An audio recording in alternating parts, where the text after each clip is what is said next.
अस्सलामुअलैकुम दोस्तों, हज़रत अली अलैहिस्सलाम का फरमान है कि इंसान के दो दिन होते हैं। एक दिन उसकी कामयाबी का और एक दिन उसकी नाकामी का। जो उसकी कामयाबी का दिन है, हज़रत अली फरमाते हैं कि इंसान गरूर ना करे, और जिस दिन उसको नाकामी मिलती है उस दिन वो सब्र करे। इसमें हज़रत अली अलैहिस्सलाम हमें बेहतरीन बेहतरीन नसीहत करते हैं।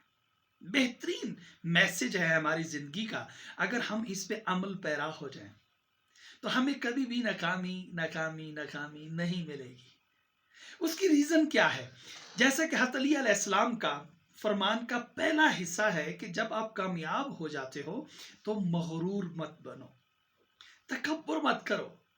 बेसिकली तकब्बुर से मुराद क्या है कि आप में अकड़ ना आ जाए, लोगों को इग्नोर ना करो, किसी को कमतर ना समझो, किसी को हकारत की नज़र से ना देखो।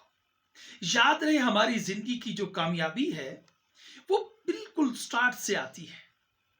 मीन कि हम बहुत से मुश्किल मराहिल देखते हैं, उनको ऐसा ऐसा तय करते करते एक कामयाब इंसान बनते हैं। हज़रत अली अलैहिस्सलाम के फरमान के इस पहले हिस्से में बेहतरीन नसीहत की है हज़रत अली अलैहिस्सलाम ने हम सबको कि जब इंसान ग्रो करने लगता है तो उसके जितने भी दोस्त अहबाब रिश्तेदार होते हैं वो उनसे आगे निकल जाता है। बेसिकली वही उसको सपोर्ट करके आगे लेकर आते हैं। हमेशा इंसान को अपनी रूट को पहचानना चाहिए। कहाँ से उसने परवान ली, कहाँ से वो ऊपर आया, कौन से उसके दोस्त थे जो पीछे रह गए, वही उसकी स्ट्रेंथ है। उसे तकब्बुर नहीं करना चाहिए, उसे ऊंची नजर नहीं रखनी चाहिए, हमेशा अपनी रूट को देखना चाहिए। याद रहे, जितने भी आपको कामयाब इंसान मिलेंगे उनकी जिंदगी से आप ये पॉइंट जरूर पाओगे कि वो अपनी बेस को हर वक्त याद करते हैं। वो किसी भी शक्ल में आपको, वो जितने भी सक्सेसफुल हो जाएं, वो अपनी रूट को याद रखते हैं, वो अपनी हकीकत को कभी नहीं भूलते। इसमें हज़रत अली अलैहिस्सलाम ये फरमाते हैं कि आप कभी भी अपनी रूट को ना भूलो। कहाँ से आप ऊपर आए, कहाँ से आप सक्सेसफुल इंसान बने, इसको मत भूलो। और इसी फरमान में दूसरा भी ये है कि अगर आप किसी प्रोफेशनल लाइफ में हो और आपको कोई सक्सेस मिल जाती है, आप कामयाब हो जाते हो, अचानक कोई बहुत बड़ा सरप्राइज आपको मिल जाता है आपकी एफर्ट का, तो आपका रवैया चेंज नहीं होना चाहिए। आप अपने उन दोस्तों से, प्रोफेशनल दोस्तों से मिलो, उनको महसूस भी नहीं होना चाहिए कि आपको कोई सक्सेस मिली है। याद रहे, जब आपको कामयाबी मिलती है, प्रोफेशनल लाइफ की बात कर रहा हूं, तो आपके दोस्त, अब आप थोड़े से कॉन्शियस हो जाते हैं कि यार इसका एटीट्यूड अब कैसा होगा। हो सकता है आपको कोई अच्छा डेजिग्नेशन मिल जाए, कोई अच्छी अपॉर्चुनिटी मिल जाए, तो वो थोड़े से कॉन्शियस हो जाते हैं कि हम इसके साथ करीब जाएंगे। तो वो ये सोच रहे, तो हो सकता है कि ये सक्सेसफुल इंसान ये सोचे कि मेरे करीब इसलिए आ रहे हैं कि मुझे कामयाबी मिली है, इनको शायद कोई लालच है। तो वो थोड़ा सा दूर और रिपेल होके, कॉन्शियस होके एक खास अंदाज से आपके साथ एटीट्यूड रखते हैं। तो आपने अपने आप को इस तरह से बिहेव करना है कि वो उतने ही आपके लिए इंपॉर्टेंट है जितने आपकी सक्सेस से पहले थे। आपके रवैये में तब्दीली नहीं आनी चाहिए, वही आपकी स्ट्रेंथ होते हैं।